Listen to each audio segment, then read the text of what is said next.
Bonjour tout le monde. Il est 13 heures, heure avancée de l'Est.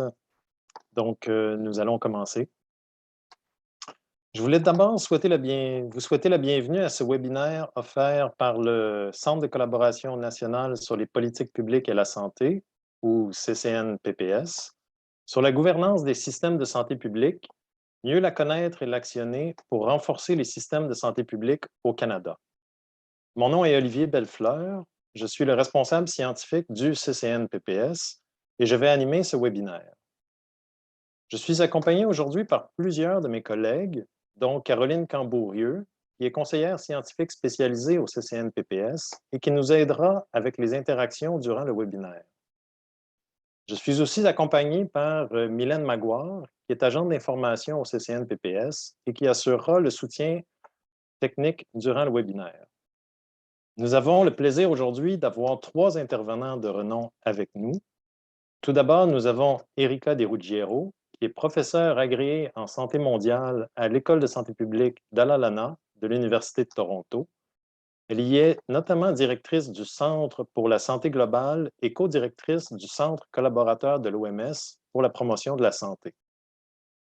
Nous avons aussi avec nous Jean-Louis Denis, qui est professeur titulaire de gestion et politique de santé à l'École de santé publique de l'Université de Montréal, chercheur régulier au Centre de recherche du CHUM et chercheur en résidence au Centre de recherche en droit public. Il est aussi titulaire de la chaire de recherche du Canada sur le design et l'adaptation des systèmes de santé. Enfin, nous avons aussi le plaisir d'avoir avec nous Carole Clavier, qui est professeure au département de sciences politiques de l'Université du Québec à Montréal. Elle est notamment responsable de l'axe politique publique et santé des, des populations du réseau de recherche en santé des populations du Québec. Un grand merci à nos 3 invités d'avoir accepté notre invitation. Donc, avant de commencer, j'ai quelques informations techniques à partager. Tout d'abord, les micros et les caméras sont fermés car vous avez été nombreux à vous inscrire au webinaire. Pour interagir, nous utiliserons principalement la fonction questions et réponses, ce qui vous permettra de poser des questions à nos panélistes et de voter pour les questions que vous jugez les plus pertinentes. Vous pouvez aussi utiliser la boîte de discussion pour transmettre de l'information ou des commentaires. Juste vous assurer de sélectionner Envoyer à tout le monde si vous voulez que tous puissent voir l'information. J'en profite également pour mentionner que nous enregistrons ce webinaire et que l'enregistrement sera déposé sur notre site Internet dans les prochains jours. Pour commencer, un mot sur le programme des Centres de collaboration nationale en santé publique de l'Agence de la santé publique du Canada, qui permet de financer 6 centres de collaboration nationale sur différents domaines clés de la santé publique et qui sont hébergés par différentes organisations à travers le Canada. En ce qui nous concerne, le CCNPPS est hébergé par l'Institut national de santé publique du Québec à Montréal.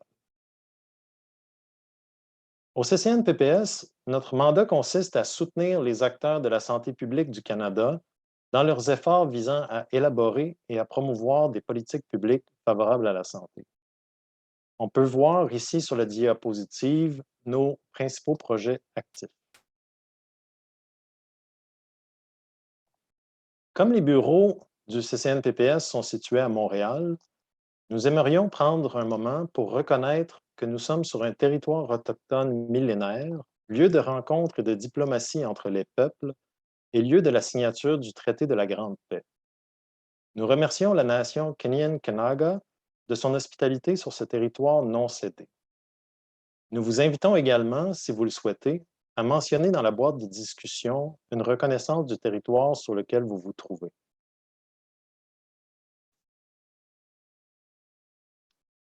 Sur cette diapo, vous pouvez voir un aperçu de ce que nous allons faire durant ce webinaire. Donc, après ma courte mise en contexte, Erika Deruggiero fera une présentation des éléments clés de son rapport sur la gouvernance de la santé publique au Canada. On retrouve d'ailleurs à droite un nuage de mots généré à partir de son rapport qui donne une idée des principaux thèmes qui y sont abordés. La présentation sera suivie des interventions de Jean-Louis Denis et de Carole Clavier, et ont tous deux contribué au rapport en rédigeant des études de cas. Enfin, la dernière partie du webinaire prendra la forme d'un panel avec nos 3 experts qui sera alimenté par les questions que vous avez posées en vous inscrivant au webinaire et par les questions que vous poserez à l'aide de l'outil questions et réponses tout au long du webinaire. Je vais tout d'abord vous donner quelques informations sur les personnes qui sont en ligne avec nous aujourd'hui. Nous avons plus de 200 inscrits et comme vous pouvez le voir, ils viennent surtout du Canada et en particulier du Québec. Nous avons aussi le quart des inscrits qui proviennent de d'autres pays, surtout de l'Afrique francophone et de l'Europe. J'en profite pour souhaiter la bienvenue à tout le monde. Lorsque vous vous êtes inscrit, nous avons demandé si votre travail exigeait des connaissances en gouvernance des systèmes de santé publique. Et comme on peut le voir, vous avez indiqué oui en très grande majorité. Nous vous avons aussi demandé à quel point vous étiez confiant en votre habilité à comprendre cette gouvernance. La majorité a répondu moyennement confiant et plusieurs personnes ont répondu qu'elles étaient très confiantes. Nous avons donc avec nous aujourd'hui des gens qui sont intéressés par la gouvernance de la santé publique et qui la connaissent assez bien. La conversation devrait être très intéressante. En guise de contexte, je voulais mentionner que ce webinaire s'inscrit dans les sillons tracés par le dernier rapport annuel de l'administratrice en chef de l'Agence de la santé publique du Canada, qui s'intitule « Une vision pour transformer le système de santé publique du Canada ». Dans son rapport, la Dr Tam nous invite à réfléchir et à échanger sur les leçons à tirer de la pandémie pour renforcer nos systèmes de santé publique. Ce webinaire se veut une modeste contribution à cette invitation. Pour informer son rapport, le bureau de l'administratrice en chef a commandé 4 rapports à des experts indépendants que les centres de collaboration nationale en santé publique ont décidé d'éditer et de publier pour les rendre disponibles à tous. Il y a un rapport sur la vision des Premières Nations, des Métis et des Inuits, un rapport sur l'établissement d'un système de données en santé publique, un rapport sur les liens communautaires et un rapport sur la gouvernance. C'est de ce dernier rapport, dirigé par Erika De Ruggiero, dont il sera question aujourd'hui. Donc, sans plus tarder, je vais passer la parole à Erika pour nous en parler. Merci beaucoup, Olivier, pour cette belle mise en contexte et bonjour à tout le monde ou bonsoir. Alors, je vais commencer ma présentation. Ce que je prévois faire, c'est de faire un résumé des grandes lignes du rapport. Et puis ensuite, je passerai la parole à mes collègues Jean-Louis Denis et Carole Clavier, que j'aimerais remercier encore d'avoir contribué au rapport dont il s'agit aujourd'hui.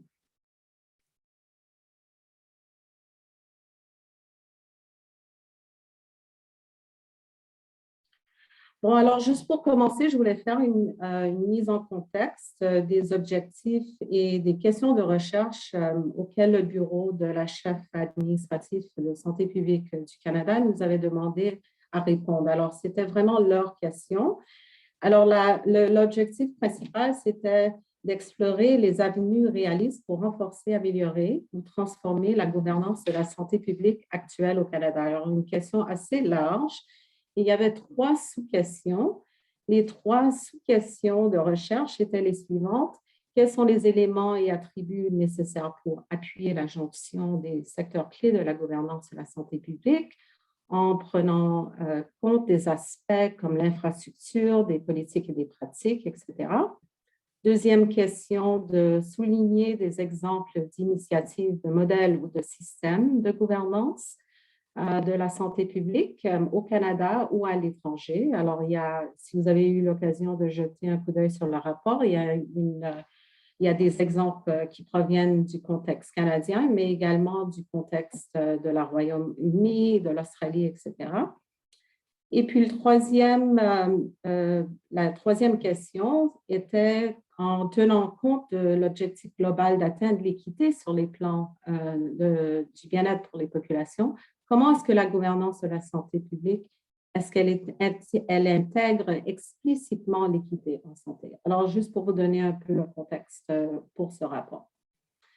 Alors, voilà un diapo qui résume plusieurs pages dans le rapport, une grande question parce que le domaine de la gouvernance est un champ de recherche très large qui rejoint plusieurs domaines de scolarité et de champs d'expertise disciplinaires, santé publique, politique publique, l'administration, la gestion, etc. Alors, une des objectifs du rapport, c'est de vraiment mettre en relief quels sont les éléments clés de la gouvernance en général, mais plus précisément, quels sont les éléments clés de la gouvernance qui portent vraiment sur la santé publique. Alors, comme vous le savez très bien, la santé est vraiment devenue un des secteurs de gouvernance les plus densément populés. Et le type d'État-nation et la relation entre les États et les acteurs de la société sont des facteurs très importants dans la gouvernance de la santé publique. Alors, simplement dit, la gouvernance, c'est vraiment l'ensemble de nombreuses façons dont les individus et les institutions publiques, privées, non gouvernementaux gèrent leurs affaires communes, mais en quoi consistent les biens communs est quelque chose à vraiment discuter davantage. Mais quand on parle de la gouvernance de la santé publique, et la définition est en haut de ce diapo, les tentatives des gouvernements et d'autres acteurs d'orienter des communautés, des pays entiers ou même des groupes de pays dans la poursuite de la santé comme faisant partie intégrante du bien-être par des approches pan-gouvernementales et sociétales. Alors, c'est quand même un objectif très large. Et alors, un des objectifs de ce rapport, c'est d'amener un peu plus de précision en quoi consiste la gouvernance en santé publique et en quoi consiste la bonne gouvernance. Et alors, je vais revenir à ça. On s'est basé sur un cadre de référence qui a été amené par Carson et Hall, qui identifie 6 fonctions de gouvernance. Elles sont indiquées ici. D'abord, l'élaboration des politiques. Je vais revenir sur chaque point très bientôt. Alors, comment est-ce qu'on élabore des politiques? Non seulement des politiques en santé, mais des politiques qui ont un impact dans d'autres secteurs ou des impacts de santé dans d'autres secteurs en dehors de la santé. Le pouvoir conféré par la loi, il y a l'aspect législatif qui comprend aussi un élément clé ou une fonction clé de la gouvernance. La supervision. Alors, quelles sont les autorités qui sont responsables et imputables pour la gouvernance de la santé publique? Et au Canada, ça comprend plusieurs acteurs, plusieurs autorités qui travaillent à plusieurs paliers, fédéral, provincial, territorial, régional ou local, alors qui ajoutent à sa complexité. L'intendance des ressources, alors les ressources financières et humaines, la mobilisation des partenaires qui va rejoindre aussi un peu le point sur l'élaboration des politiques, surtout celles qui impliquent les secteurs en dehors de la santé. Et finalement, l'amélioration continue. Alors, comment est-ce que la recherche, l'évaluation contribue en quoi consistent des modèles de gouvernance efficaces? Alors, le rapport est organisé selon ces 6 fonctions de gouvernance. Alors, en quoi consiste la bonne gouvernance? Notamment, la bonne gouvernance doit vraiment composer avec les questions de pouvoir et de privilèges. Alors, qui participe et qui est inclus et qui est exclu des tables de gouvernance? C'est une question d'équité. C'est une question de voir quels sont les membres qui sont choisis, qui ont un rôle à participer dans la prise de décision. Est-ce que ces décisions sont imputables et transparentes? Et pour ce qui est du point de l'anticolonialisme, voici un rapport dont je vous encourage de jeter un coup d'œil. C'est le rapport qui a été mené par Margot Greenwood et Olivier en a parlé tout à l'heure. Alors, comment est-ce que la gouvernance contribue au principe d'anticolonialisme? Parce que les structures gouvernementales peuvent contribuer ou perpétuer les inéquités, y compris les approches colonialistes.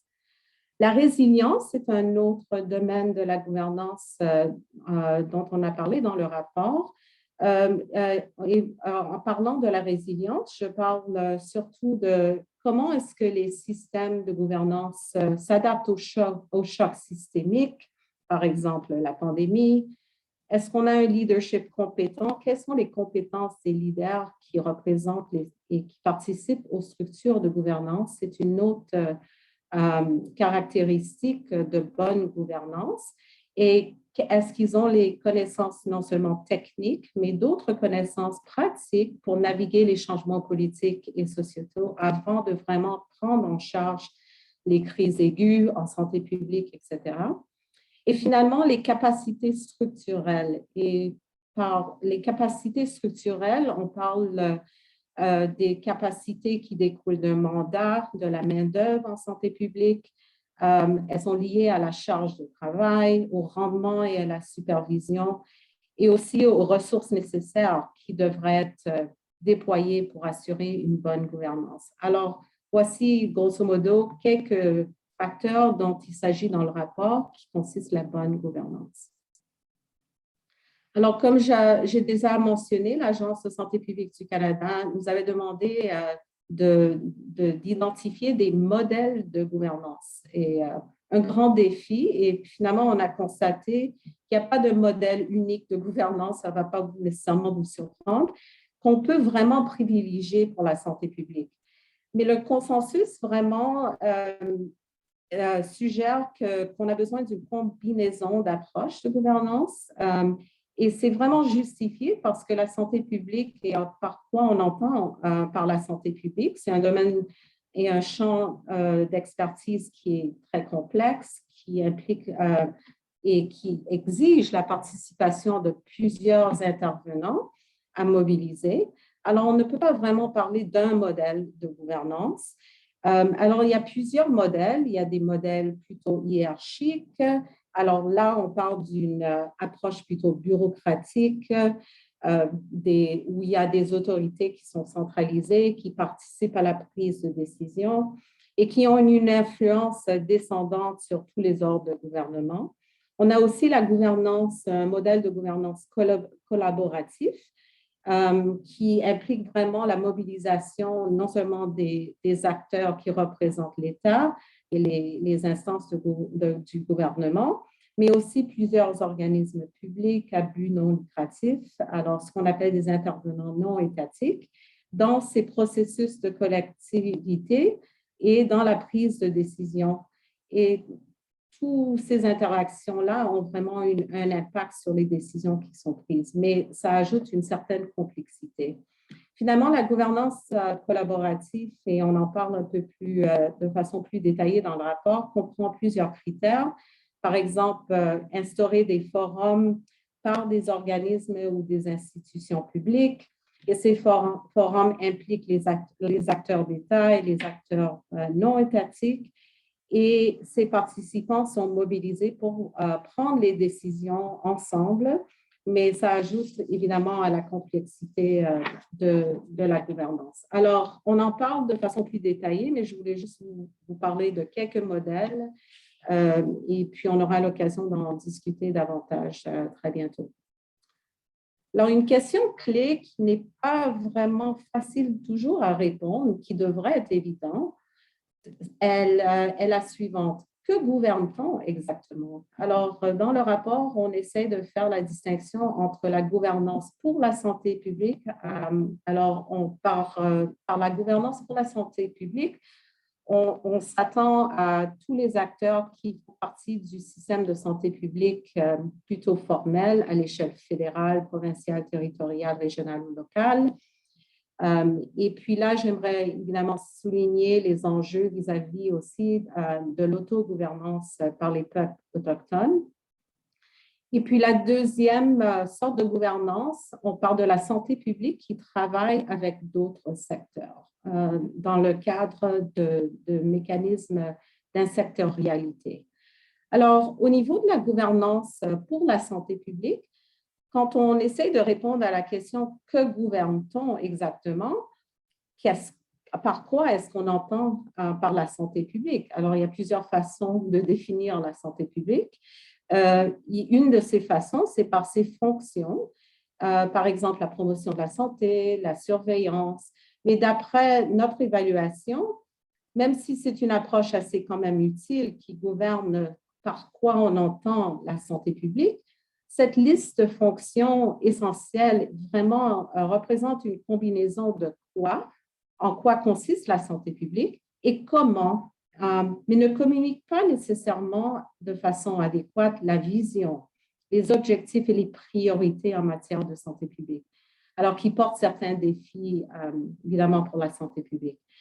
La gouvernance qui implique d'autres secteurs, là, on parle vraiment des approches intersectorielles et puis Carole va sûrement nous en parler davantage parce qu'elle a contribué à une étude de cas qui met en relief ces approches intersectorielles. Ces approches sont vraiment fondées sur une reconnaissance que la santé des populations est une responsabilité qui est partagée entre plusieurs acteurs. Alors, la santé publique en tant que le secteur de la santé doit jouer un rôle de champion de santé des populations et d'équité en santé, mais elle doit aussi avoir accès aux leviers, aux pouvoirs et aux ressources nécessaires pour gouverner ou au moins co-gouverner ces relations. Et ça porte énormément de défis pour le système ou les systèmes de santé publique au Canada et ailleurs également. Dans ce cadre-là, certains instruments législatifs peuvent faciliter cette collaboration, par exemple la loi 54 au Québec. Il y a d'autres exemples et on pourra peut-être revenir là-dessus. Alors, c'est une façon de voir comment on gouverne la santé publique et en quoi ça consiste.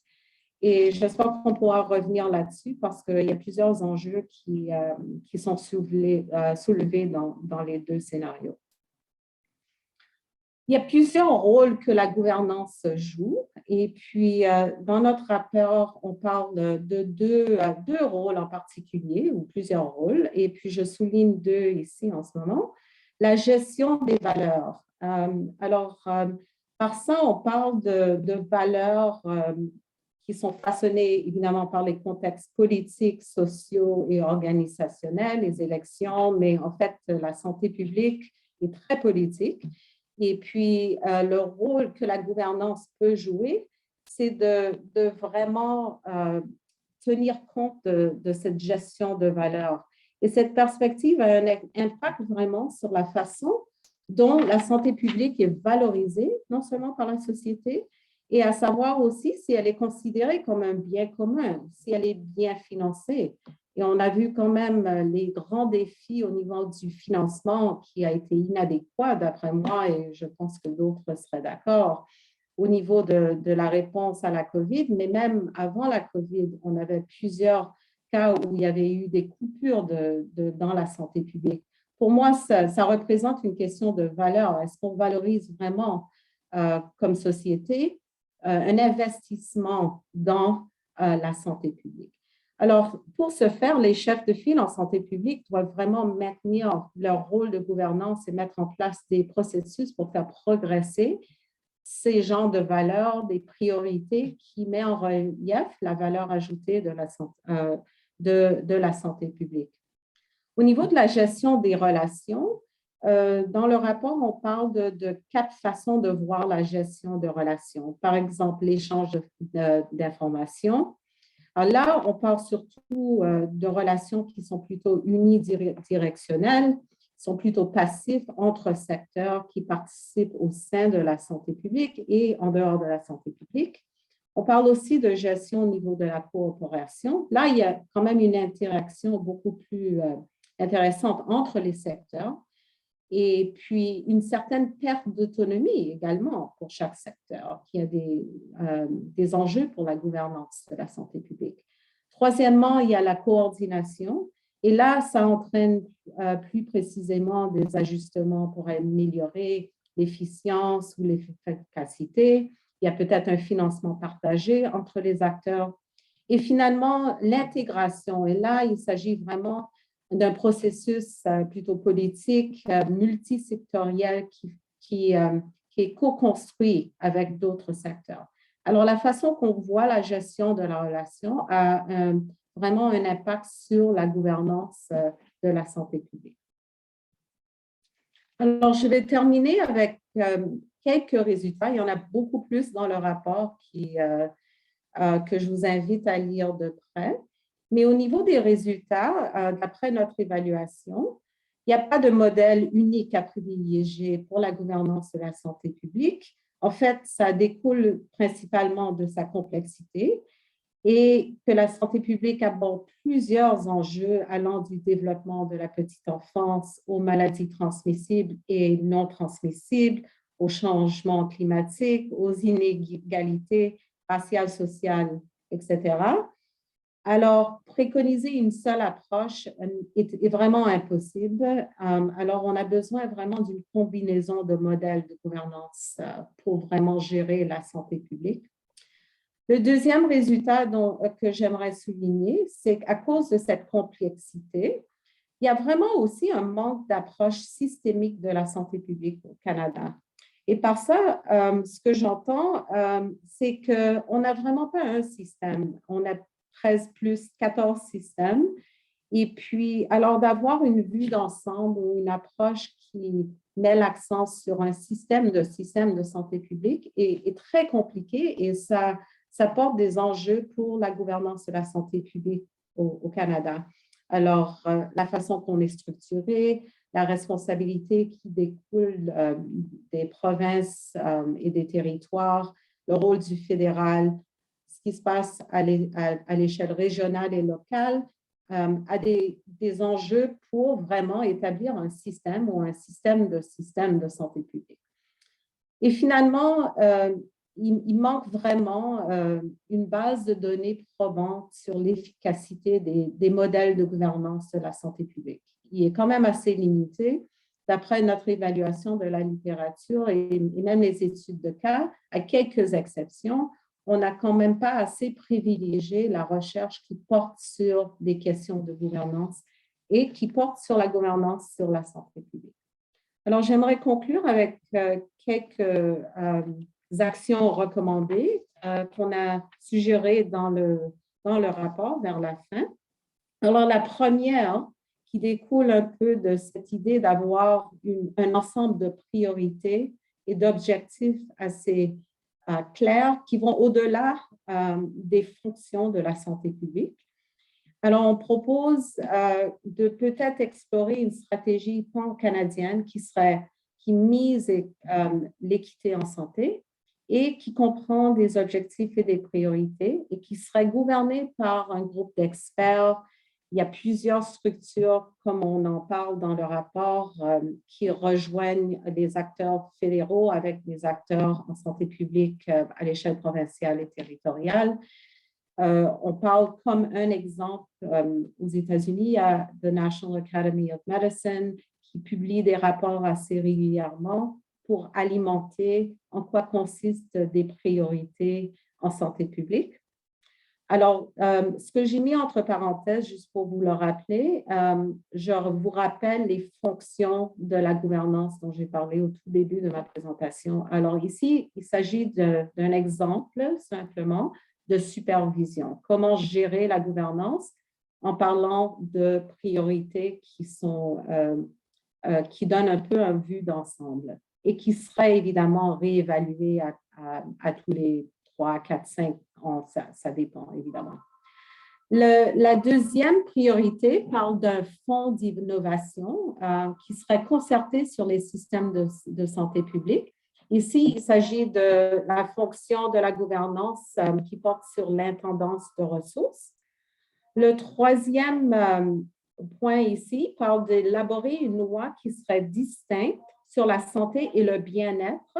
Alors, une loi sur la santé publique. Si vous êtes probablement au courant qu'il y a une loi au fédéral qui existe, qui a été utilisée pour établir l'Agence de la santé publique du Canada. Évidemment, il y a plusieurs lois qui portent sur la santé ou la santé publique à l'échelle provinciale.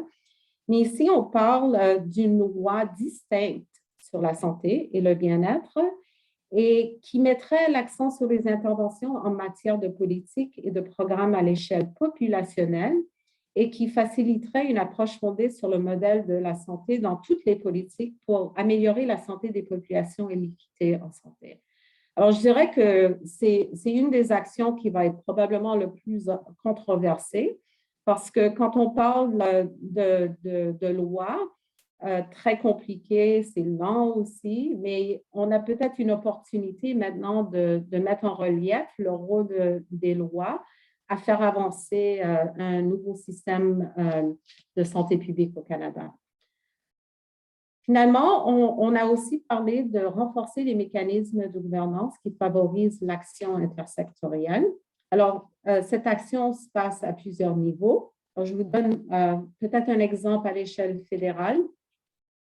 Ici, on suggère que l'Agence de santé publique du Canada a quand même un rôle à couvrir l'étendue du travail en santé publique qui va au-delà des maladies transmissibles, qui sont très importantes à traiter, évidemment, mais que l'agence pourrait jouer un rôle à établir des liens avec d'autres ministères et des organismes gouvernementaux qui s'occupent de la santé publique ou qui ont un impact sur elle. Alors, moi, je parle de politiques qui sont en dehors de la santé, le logement, l'emploi, le genre, etc.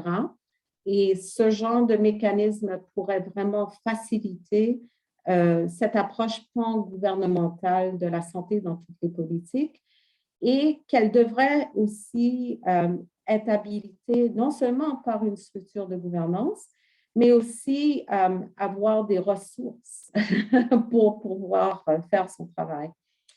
Et puis, participer à des processus ou à des groupes d'engagement formels ou informels. Alors ça, c'est vraiment, ça parle d'une des fonctions clés de la gouvernance, c'est de mobiliser les partenaires.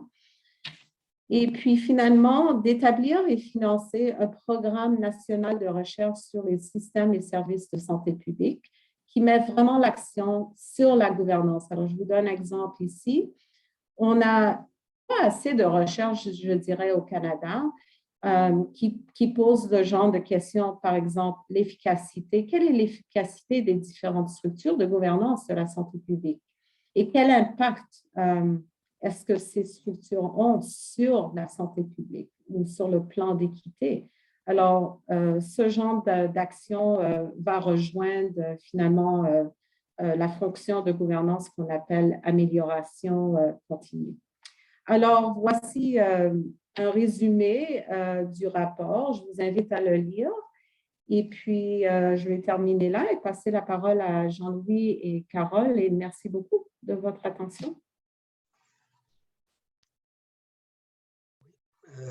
Bonjour. Merci pour l'invitation aux organisateurs de l'événement. Aussi, merci à Erika de m'avoir invité parmi d'autres à contribuer au rapport. Ce que je vais faire, c'est surtout, je dirais, des remarques qui complètent ce qui a été présenté sur la gouvernance en santé publique. Et on m'a demandé de m'intéresser principalement au système qu'on a qualifié d'institutionnel. Et par institutionnel, je le définirais de deux manières. Le système institutionnel de la santé publique. Une première approche s'intéresse au système de services et des organisations en santé publique, système qui varie d'une province à l'autre, et on a eu l'occasion, entre autres, de regarder un peu les variations dans les modes d'organisation de province. Un autre aspect institutionnel touche, je dirais, comment un gouvernement, en tant qu'institution, va s'approprier, si je reprends le terme du rapport, des objectifs d'équité de santé ou de production d'une santé sociétale. Et ça m'apparaît extrêmement important aussi. Et ça représente en fait le contexte à l'intérieur duquel un système d'organisation et de services incluant les acteurs ou les agents santé publique vont intervenir et être en mesure d'intervenir. Et donc, je voulais faire cette distinction-là et je reviendrai en cours de route. Et vous allez voir que dans mes commentaires aussi, implicitement, les différentes fonctions de la gouvernance vont émerger. Peut-être un autre commentaire sur le rapport, c'est il a la qualité de poser clairement que la santé publique dépend, entre autres, de la compréhension qu'on a de l'importance de définir un rapport entre l'État et la société. Et selon comment est défini ce rapport-là, les objectifs qu'on poursuit au sein d'un gouvernement et qu'on soit en période d'austérité ou non en matière de politique de santé sont extrêmement importants et balisent notre capacité à gouverner, au fond, ce qu'on appelle la santé publique. Et si on regarde autant d'une province à l'autre qu'au niveau canadien, on va conclure qu'il y a un enjeu à investir dans des politiques de santé et la santé publique plus largement, et que c'est en compétition avec d'autres priorités, je reviendrai aussi. Donc, cet aspect-là que j'appelle l'économie politique, à l'intérieur duquel la gouvernance des systèmes de santé publique se développe, m'apparaît extrêmement important. Maintenant, la question qui est posée, c'est comment renforcer la gouvernance des systèmes de santé publique. Là, je vais m'appuyer sans y référer spécifiquement à différents travaux, dont un groupe de réflexion qui avait été mis en place en 2020 par le docteur Rochon sur la santé publique au Québec, les travaux de la commissaire santé-bien-être, dont le rapport est paru en janvier, et aussi des projets en émergence sur le rôle des systèmes dits experts et de la science pour aviser la santé publique. On voit dans les propos d'Erika qu'il y avait des recommandations qui touchaient cette question-là. Comment renforcer la gouvernance des systèmes de santé publique? Dans un premier temps, on peut dire que la pandémie est à la fois une opportunité et à la fois un grand risque, c'est-à-dire elle pourrait conduire à ce qu'on porte énormément et même beaucoup plus d'attention au contrôle et à la surveillance de pandémies, de maladies infectieuses et d'oublier les autres fonctions de santé publique qui sont tout aussi importantes et qui pourraient permettre de connaître je dirais, une gestion, entre guillemets, de crise sanitaire ou de pandémie avec moins de conséquences qu'on pense aux risques qu'aux différents groupes sociaux en contexte de la pandémie, risques qui ne sont pas égaux.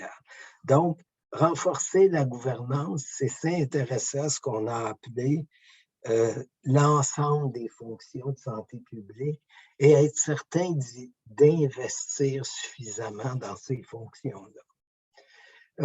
Un autre aspect qui est, je dirais, qui ressort de l'analyse du cas qu'on a fait au Québec, mais qui peut aussi, selon le contexte, s'appliquer à d'autres juridictions, c'est ce que j'appellerais de façon un peu provocante l'importance de dépasser l'illusion législative, c'est-à-dire de se dire, si on a une loi, si on a une réforme législative, elle va nécessairement donner la santé publique qu'on souhaite et la gouvernance de la santé publique qu'on souhaite. Je ne suis pas en train de dire que ce n'est pas important, mais ce que nous montre l'analyse du cas, entre autres au Québec, c'est qu'on a un nombre d'instruments des politiques qui sont considérés puissants, ayant un potentiel fort, que ce soit un programme national de prévention comme exemple, mais on n'a pas connu une activation de ces instruments-là suffisants au niveau du gouvernement pour avoir l'impact recherché sur la santé de la population. Donc, ce que ça dit très simplement, c'est que oui, les législations sont importantes, mais elles doivent s'accompagner d'un ensemble d'investissements, de capacités, je vais y revenir, pour les traduire en impact, comme soulignait Erika. Un autre aspect, c'est la question qui était soulevée de l'intendance, de la suffisance des ressources.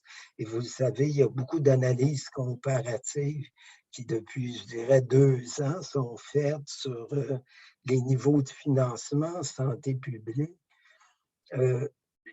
C'est extrêmement important d'être suffisamment financé pour pouvoir traduire les intentions en action et en impact. Et dans le rôle d'intendance, un gouvernement, entre autres, a la responsabilité de protéger les investissements dans ce secteur-là, et aussi les organisations qui reçoivent du financement ont la responsabilité de les maintenir affectés à des actions de santé publique qui sont structurantes, tout en reconnaissant l'importance des investissements suffisants. Il faut aussi se demander, est-ce qu'une croissance d'investissement se traduirait nécessairement dans les résultats souhaités? Évidemment, on le souhaite. On a beaucoup d'exemples en santé où une progression des investissements, là, je m'adresse surtout aux soins de santé, n'a pas nécessairement produit des améliorations proportionnelles. Il n'y a pas lieu de penser que la santé publique serait différente. Et ça m'amène à un autre point, c'est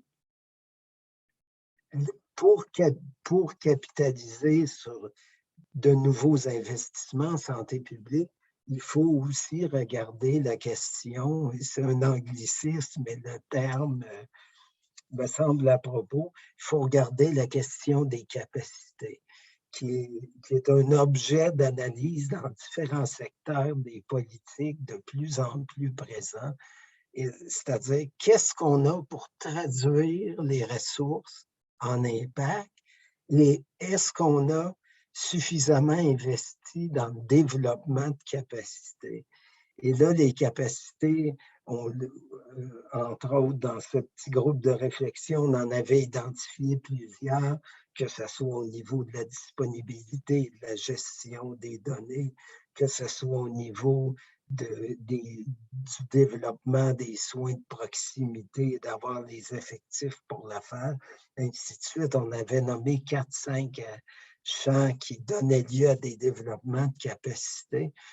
Et je dirais que la question des capacités est très importante aussi en santé publique. Et lorsqu'on essaie de trouver de l'information sur les ressources humaines, les profils, la diversité des ressources par rapport aux fonctions de santé publique, la taille des équipes, ce n'est pas un travail qui est simple face aux informations disponibles. Et si les informations sont peu disponibles, on peut penser que l'analyse des capacités ne peut se faire adéquatement et donc les décisions conséquentes ne peuvent pas se prendre. Donc, je terminerai en conclusion sur 3, je dirais, dilemmes qui me semblent importants à transcender pour renforcer la gouvernance des systèmes de santé publique. Un premier dilemme, c'est à la fois renforcer la gouvernance, comme le soulignait Erika, mais repolitiser la santé publique, même si on dit qu'elle est politique.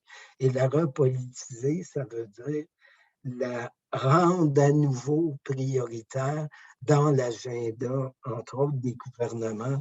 Et je donnerai un exemple. Hier, à l'Assemblée nationale au Québec, une motion en faveur de la santé publique, du développement de la santé publique a été votée. Un deuxième aspect, c'est redynamiser des organisations et des acteurs. Et là, je le verrai en 3 points. Un, les liens entre le système de santé publique, qui soit dans les instances gouvernementales et dans le système de services et d'organisation, et la recherche et la société plus large. Donc, système de services, sciences, société plus large. Deux, travailler sur cette dualité-là entre autonomisation, responsabilisation, c'est-à-dire un système de services et d'organisation qui peut agir localement et qui a les capacités pour le faire, tout en étant redevable d'atteindre de résultats et évidemment conditionnel à ce qu'il ait les ressources pour le faire. Et un troisième point, c'est la question du pluralisme professionnel. Et elle est très liée pour moi au leadership, c'est-à-dire la santé publique, c'est un domaine essentiellement transprofessionnel et transdisciplinaire. Et il y a une réflexion à faire sur comment, comme on fait dans d'autres secteurs de la société, le leadership doit incarner ce pluralisme-là. Dernier point, comme dans tout secteur de l'intervention publique actuellement, la question de la mobilisation des acteurs dans les systèmes d'organisation et de services est importante. Et je reviens sur la question des capacités. Comment mener une réflexion sur le développement des compétences, des capacités, tout en gardant une mobilisation forte des acteurs. Et j'arrêterai là. Merci.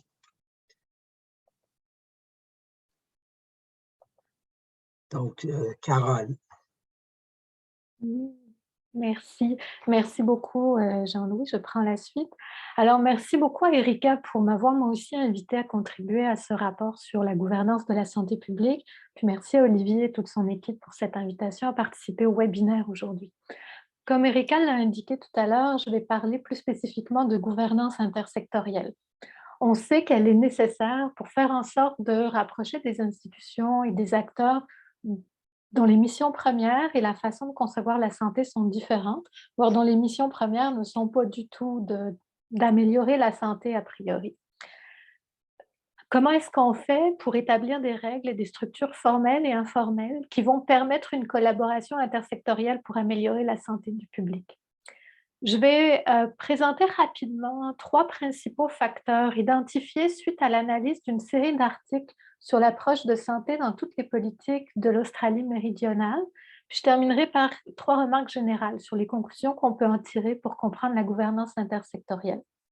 Avant de passer à ces facteurs, peut-être un petit mot. J'imagine que vous connaissez toutes et tous l'expérience de l'Australie méridionale qui, depuis 2007, a fait de la santé dans toutes les politiques une approche politique transversale par laquelle un certain nombre de décisions gouvernementales ont été analysées au regard de leurs impacts possibles ou potentiels sur la santé, de façon à pouvoir les ajuster de façon anticipée.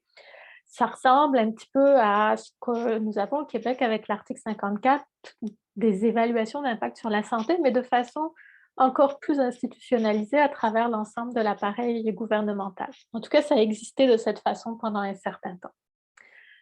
Cette expérience de l'Australie méridionale, dernier point préliminaire, elle a été très étudiée par des chercheurs australiens qui ont non seulement étudié l'approche, mais y ont aussi contribué. Et moi, c'est à partir de la très riche production qu'ils ont écrit que j'ai pu rédiger ce cas. Alors, les 3 facteurs qui ont contribué à faire quand même un certain succès de la concrétisation de la gouvernance intersectorielle dans cette région de l'Australie, la première chose, c'était l'existence d'un mandat central très fort. La santé dans toutes les politiques, elle était approuvée par le cabinet du Premier ministre, elle était incluse dans le plan stratégique de la région, puis il l'a été dans une loi de santé publique. Cette approche de santé dans toutes les politiques, pour le Premier ministre, elle trouvait un écho avec sa propre ambition de supprimer les silos administratifs, donc de changer la façon de travailler à l'intérieur des administrations. Puis le rattachement de l'approche santé dans toutes les politiques au cabinet du Premier ministre, ça lui a conféré une plus grande légitimité plutôt que d'être, et je mettrai entre guillemets, seulement une une approche qui relèverait d'un ministère de la Santé. Donc ça, c'est mon premier facteur. Le deuxième facteur qui est ressorti de l'analyse de cette littérature, c'est l'existence de ressources dédiées. Des ressources en termes de budget, donc ça nécessite des investissements, comme l'a souligné Jean-Louis, mais aussi Erika, mais peut-être aussi et surtout des ressources en termes de personnel qualifié. Ce qui était très marquant dans ce cas, c'est que de 2007 à 2013, il y avait une unité responsable de la santé dans toutes les politiques qui a développé des compétences stratégiques, des compétences liées aux connaissances, puis des compétences relationnelles pour établir et pour entretenir des liens avec les responsables des autres secteurs d'action publique avec lesquels ils avaient à intervenir, à interagir pour évaluer les impacts sur la santé de différents projets gouvernementaux et de différentes mesures menées par ces autres ministères, que ce soit dans le domaine du logement, le domaine de la qualité de l'eau potable, donc la désalinisation de l'eau à un certain moment, des politiques pour les familles, etc.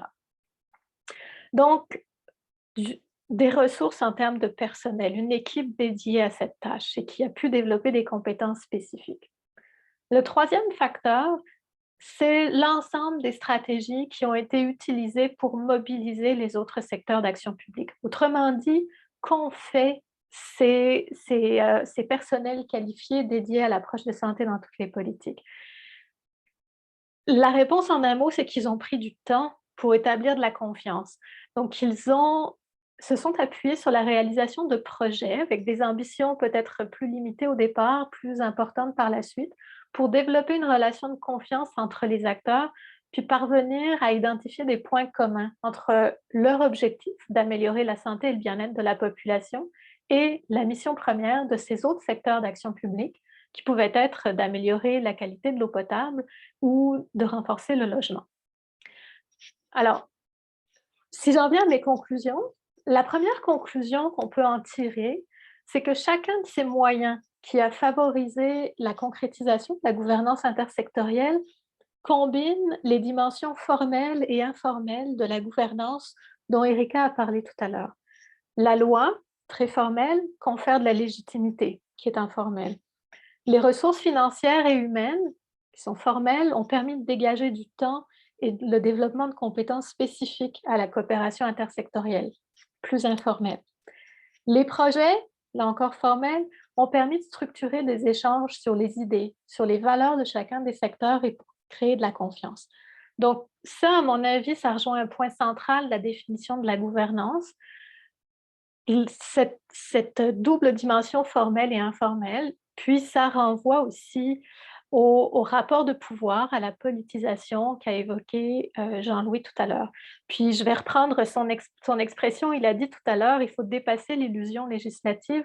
Ben, c'est un peu ça que ça souligne le cas de l'Australie méridionale, c'est que il y a beau y avoir une loi, il faut autre chose pour la faire vivre. C'était ma première conclusion. La deuxième conclusion, c'est que chacun des facteurs qui ont contribué à soutenir la réalisation de la gouvernance intersectorielle ont aussi pu devenir des limites. Pour donner un exemple, suite à une crise économique, le gouvernement a réorienté ses priorités sur l'économie. Ça s'est traduit notamment par la disparition de l'équipe dédiée à la santé dans toutes les politiques.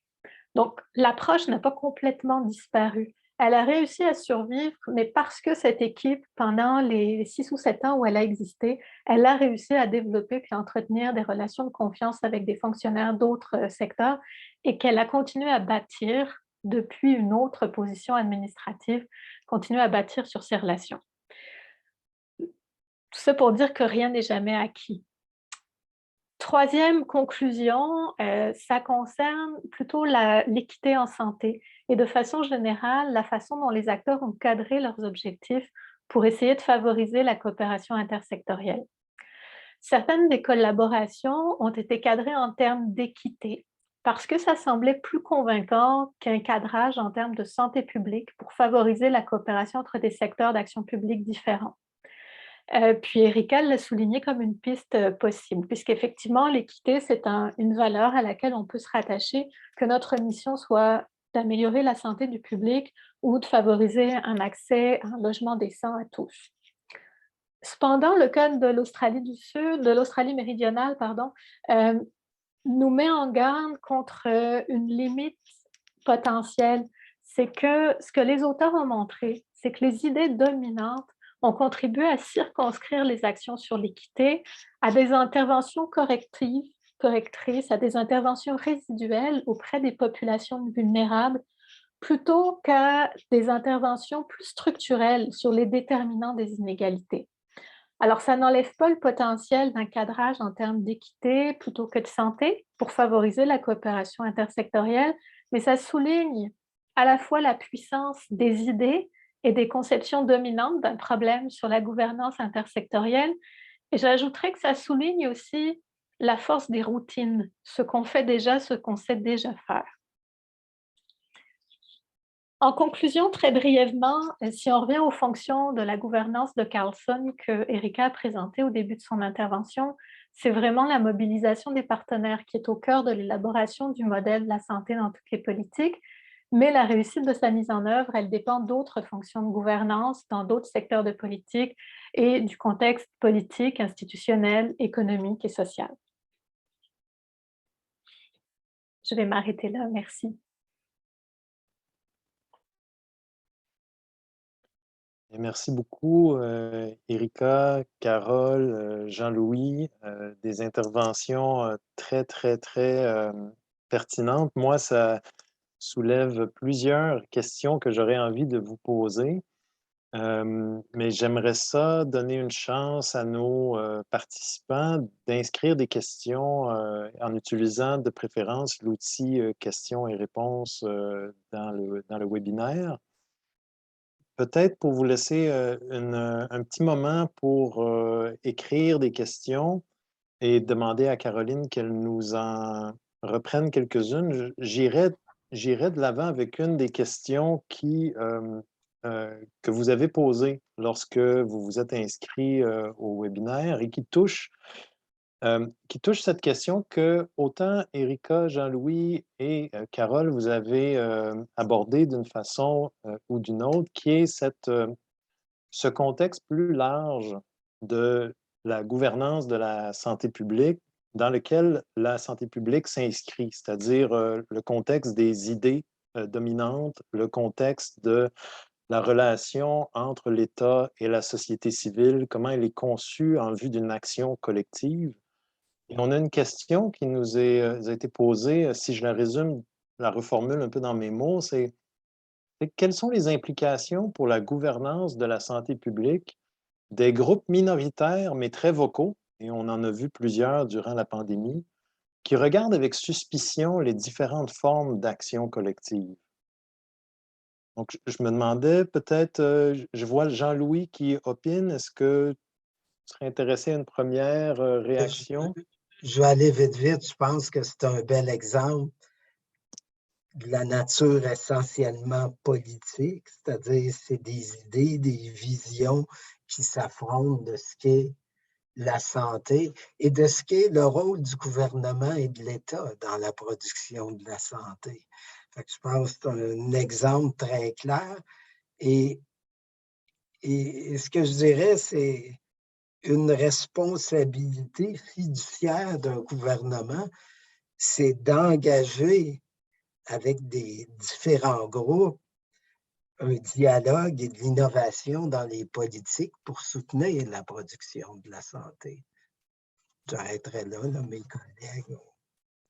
Merci Jean-Louis. Erika, est-ce que tu souhaites ajouter quelque chose? Oui, bien sûr. Oui, je suis parfaitement d'accord. Je dirais aussi qu'il y a peut-être un manque de clarté ou de compréhension en ce qui concerne le rôle des gouvernements.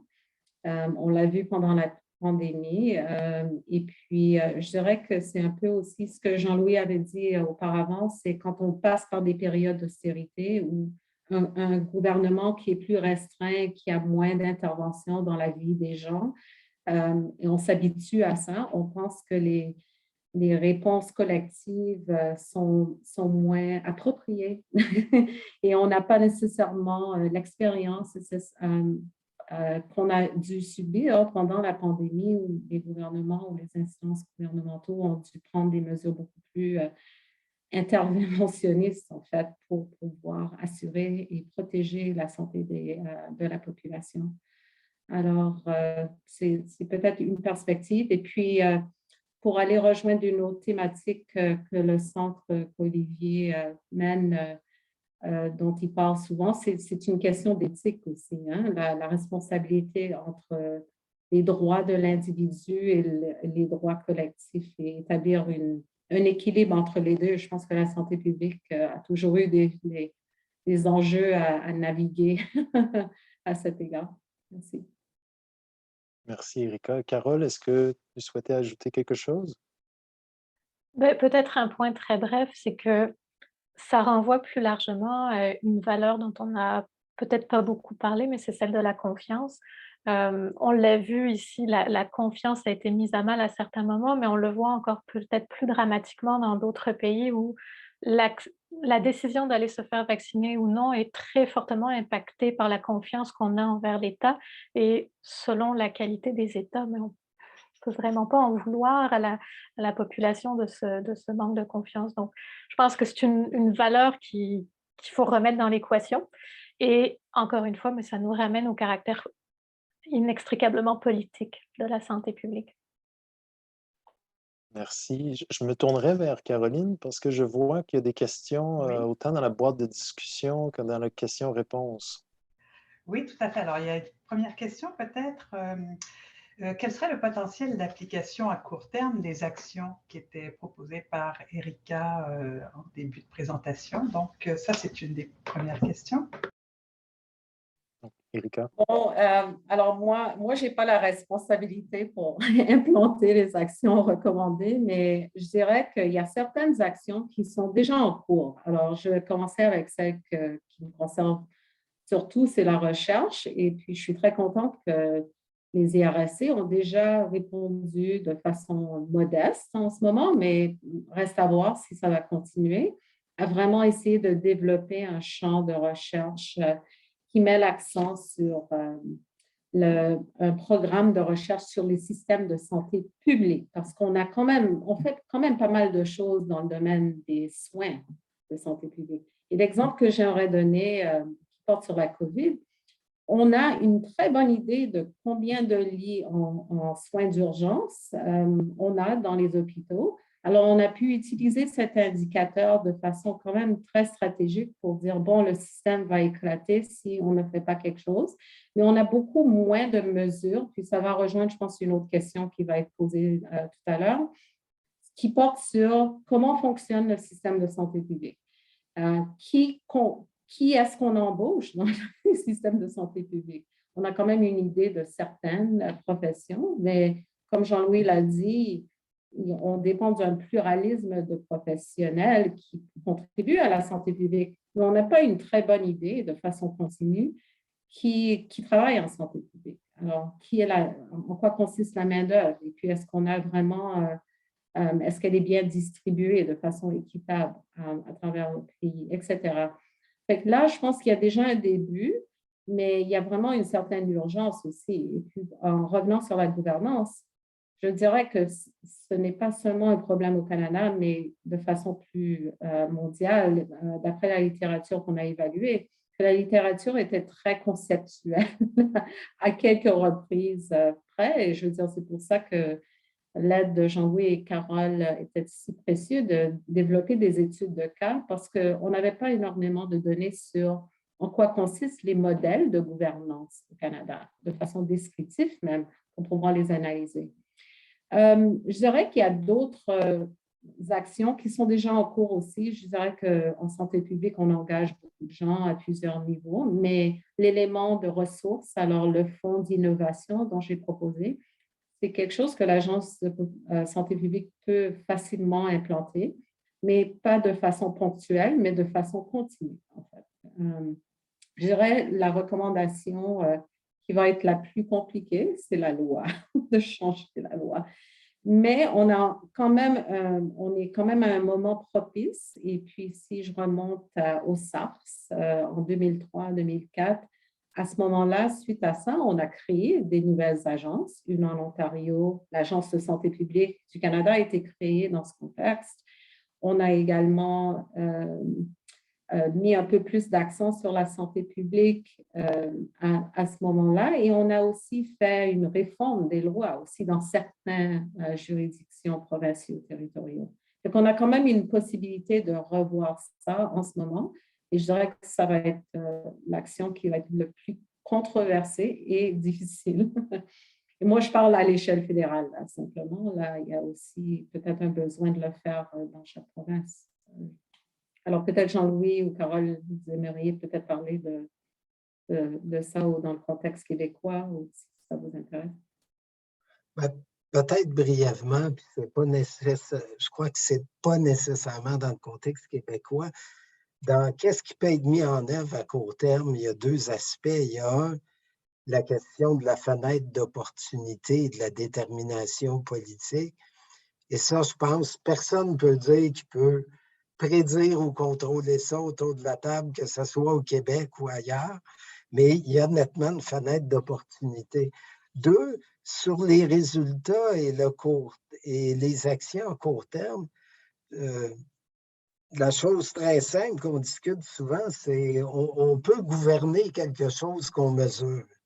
Et je pense que la question de l'équité en santé, de se donner des objectifs réalistes et peut-être avec des progressions dans le temps autour de l'équité en santé, ce qui a été appelé la santé sociétale, je crois, serait quelque chose de très faisable si, parce qu'il y a toujours le si un gouvernement ou des systèmes d'organisation de santé publique ont les ressources et décident de le faire et décide de rendre ça public et de se rendre imputable, de faire des progrès et d'en rendre compte. Et ça, c'est ce que j'apprenais aussi de la présentation de Carole. Je pense dans l'idée d'engagement au plus haut niveau, c'est l'idée aussi de s'exposer comme étant imputable, d'agir auprès de ces résultats-là, ces objectifs-là, excusez. Si je peux faire du pouce juste 10 secondes là-dessus, c'est que Jean-Louis dit qu'est-ce qu'on mesure? Puis je pense que c'est un très bon point. Parfois, dans ce qu'on va mesurer ou dans les fonctionnements routiniers des administrations, c'est-à-dire dans des règles qui n'ont absolument rien de spécifique à la gouvernance de la santé publique, mais qui vont s'appliquer de façon transversale à toutes les administrations, il y a des choses qui vont faire mal à la possibilité de faire de la gouvernance intersectorielle, par exemple. Est-ce qu'on mesure le processus, le temps que ça prend de développer des échanges avec d'autres secteurs d'action publique, avec d'autres ministères, avec des OBNL, avec d'autres paliers de gouvernement? Jusqu'où on va dans cette mesure-là? Puis est-ce qu'il y a d'autres mesures dans le fonctionnement interne, dans l'intendance interne des administrations qui sont des obstacles potentiels à la réalisation de ces objectifs, que ce soit dans la façon de rémunérer des personnels, de les recruter, etc. Et je m'arrêterai là-dessus. Je vous remercie. Je ferai peut-être le pont avec une autre question qui nous a été posée, qui revient, je pense, dans les questions posées aujourd'hui, mais qui nous a été posée lors des inscriptions, qui touche à la gouvernance multiniveau et qui va donc vers, Jean-Louis, ce que tu mentionnais, de se rendre imputable aussi vers le haut, mais d'avoir en quelque sorte une marge de manœuvre pour répondre aux besoins locaux et faire les actions avec les partenaires locaux, incluant, comme était mentionné dans la boîte de discussion, les acteurs non gouvernementaux qui ont un rôle à jouer aussi envers la santé du public. Donc, la question qui était posée touchait un peu à certains des enjeux qui peuvent être perçus au niveau de la gouvernance multiniveau lorsqu'on a l'impression que chacun des niveaux a un peu son mode propre de fonctionnement, qu'il peut y avoir des enjeux de circulation de l'information, autant du bas vers le haut que du haut vers le bas, qu'horizontalement, et que ça peut donner l'impression qu'il peut y avoir une certaine confusion dans la diffusion des messages de santé publique. Donc, la question un peu pour vous, c'est est-ce qu'il y a des pistes d'amélioration de la gouvernance multiniveau? Est-ce que peut-être Carole, cette fois-ci, serait intéressée à commencer?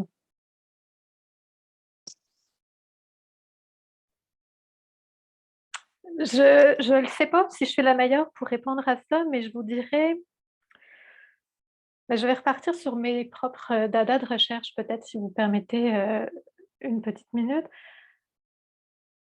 Les compétences formellement partagées en santé publique, elles reviennent aux provinces. Le fédéral intervient également, mais ce qu'on a vu beaucoup avec la pandémie, ce qu'on savait déjà, mais qu'on a remis à l'avant-plan, c'est que les municipalités ont aussi un rôle à jouer. Souvent, elles ne vont pas être incluses dans les mécanismes formels de collaboration entre le fédéral, les provinces et les territoires. C'est un niveau de gouvernement qu'on n'inclut pas dans ces discussions en général. Mais je pense qu'il y a quelque chose à faire pour améliorer comment des organisations de santé publique vont travailler avec des municipalités, puis en particulier avec les grandes villes qui sont vraiment aux prises avec les problèmes de leur population. Je ne suis pas sur une piste d'amélioration parce que là, je suis en train de complexifier le problème en rajoutant un niveau, mais c'est ça que j'ai pour le moment.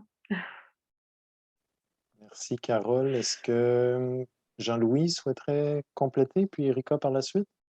Oui, peut-être juste brièvement. Je pense qu'il y a un aspect d'innovation là, que Carole soulève qui est extrêmement important, c'est-à-dire de quoi on veut, la gouvernance multiniveau veut être faite et pour faire quoi qu'on ne fait pas actuellement ou qu'on fait moins, qu'on voudrait faire plus. Le deuxième aspect, je reviendrai à la question de confiance.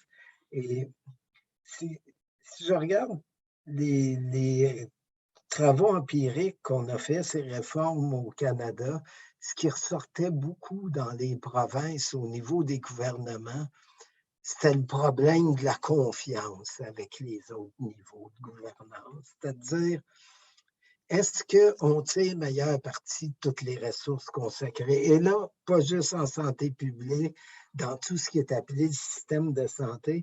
Et j'ai l'impression qu'il faut qu'il y ait un travail de fond fait sur qu'est-ce qu'un central devrait faire, qu'est-ce qu'un régional ou quelque chose du genre devrait faire, et éventuellement un municipal, et comment avoir un système de responsabilisation qui fait qu'on n'est pas tenté au central tout le temps de dire je vais faire à votre place, je vais rajouter des contrôles parce que je n'ai pas confiance. Merci, Jean-Louis. Erika? Oui, en fait, on parle de confiance encore parce que dans le contexte de la pandémie, ça a été très clair qu'on a perdu la confiance, mais c'était la même chose avec, je reviens toujours à l'autre SARS qui était de façon moins épandue, mais quand même qui a soulevé les mêmes questions et on n'a pas appris ces leçons non plus. Je voulais juste dire aussi que des fois, le rôle de leadership au fédéral, par exemple, n'est pas toujours assumé parce qu'on dit oh, la santé, c'est la responsabilité des provinces. Mais il y a des rôles qui découlent du fédéral qui sont très importants au niveau du financement, du leadership, les normes, on pourrait quand même établir certaines priorités ensemble, la recherche évidemment, où le rôle pourrait être davantage assumé. Et souvent, on dit, bon, c'est les provinces qui sont responsables de la santé. Deuxièmement, je suis d'accord avec toi, Carole. Là, je l'ai souligné un tout petit peu dans le rapport, mais je sais que un des autres rapports que j'aimerais souligner, que Kate Mulligan a rédigé, qui parle des liens avec des communautaires, met l'accent exactement sur ton point là, du rôle sous-développé en fait des municipalités. Mais l'impact sur la santé des gens est vraiment local, souvent. Mais et puis, je dirais qu'un des enjeux au niveau de non seulement la confiance, mais aussi la masse critique des fois. Il n'y a pas nécessairement les ressources nécessaires. Je sais qu'en Ontario, on a une trentaine de bureaux de santé publique et il y en a qui n'ont pas nécessairement la masse critique, la confiance, la capacité de répondre non plus aux enjeux multiples. On l'a vu pendant la pandémie. Alors, la masse critique aussi au local, au régional, c'est un enjeu. Alors, pour complexifier davantage aussi. Merci. Je vous remercie beaucoup. Je vois le temps qui file. Il nous reste que 2 minutes pour le webinaire. Est-ce que vous avez un dernier mot peut-être rapide, chacun des intervenants, avant qu'on conclue le webinaire? Je pourrais peut-être commencer par Jean-Louis cette fois-ci. Je pense qu'il ressort, c'est une conjonction de facteurs. Là, quand on voit masse critique, c'est la question des capacités. Puis, je dirais que l'expérience de la pandémie nous montre que c'est peut-être une porte d'entrée intéressante pour réfléchir après à la redynamisation autour d'objectifs de ce qu'on a appelé la gouvernance multiniveau là, du système de santé publique. Merci Jean-Louis. Carole, dernier mot? Oui, ben, je vais en fait l'emprunter à des personnes qui ont mis des commentaires dans le module de questions et réponses. Elles ont souligné l'importance de la formation en santé publique. Puis c'est vrai qu'on peut se poser cette question. Ma collègue Marie-Ève Couture-Ménard a souligné l'importance de la formation en droit de la gouvernance, en droit de la santé. Puis je rajouterais, de mon point de vue, politique publique et santé en sciences politiques. Qui forme-t-on? Et je pense qu'on a besoin de davantage de cours en politique de santé, en gouvernance de la santé et en sciences politiques et santé de façon générale. Merci Carole. Et le dernier mot avant la clôture, Erika? Merci, je suis parfaitement d'accord avec mes collègues. Je pense qu'on devrait réimaginer la façon qu'on forme les professionnels en santé publique. Il y a quand même des disciplines qui sont encore en cours, mais quand on pense avec qui on travaille en santé publique davantage, il faut avoir d'autres compétences au niveau du leadership, de la collaboration et d'éviter aussi l'impérialisme en santé. Des fois, on impose la rigidité, les structures, les normes de la santé publique sur nos partenaires en dehors de la santé qui ont moins de ressources souvent aussi et qui ont déjà été là bien avant la santé publique. Quand je pense aux acteurs, à la société civile, au niveau du logement, la pauvreté, etc. Et puis finalement, je dirais, j'espère, et puis merci beaucoup à tout le monde de votre intérêt, qu'on a éclairci un peu plus l'importance de la gouvernance qui souvent reste cachée, qui reste invisible ou qui est confus avec plein d'autres aspects du système, qui a été un défi pour ce rapport en plus, mais je dirais qu'il faut quand même jeter un coup d'œil, un regard là-dessus de façon beaucoup plus précise. Alors, je finis là et merci à ton équipe, Olivier, et à toi. Merci, merci Erika. Merci à tout le monde. Je voulais remercier les participants, puis en particulier vous, les intervenants dans ce webinaire. Puis pour ceux et celles que le sujet intéresse, je vous invite à aller lire le rapport d'Erika, les études de cas et les 3 autres rapports qui ont été commandés aussi à des experts indépendants. Je vous inviterai aussi à aller voir ce que les autres centres de collaboration nationale font. Ils vont faire aussi des événements sur différentes facettes des systèmes de santé publique. Et nous, au CCNPPS, ce printemps, on va offrir d'autres webinaires, notamment sur les questions de centralisation, décentralisation, du financement de santé publique. Donc, je vous incite à vous inscrire à notre bulletin électronique pour demeurer au courant des activités. Et enfin, Mylène va vous envoyer le formulaire d'évaluation du webinaire. Je vous incite à le remplir. On les utilise réellement pour orienter nos activités puis nous ajuster. Puis en toute fin, je vous remercie encore à tout le monde et je vous souhaite une bonne journée, bonne fin de journée.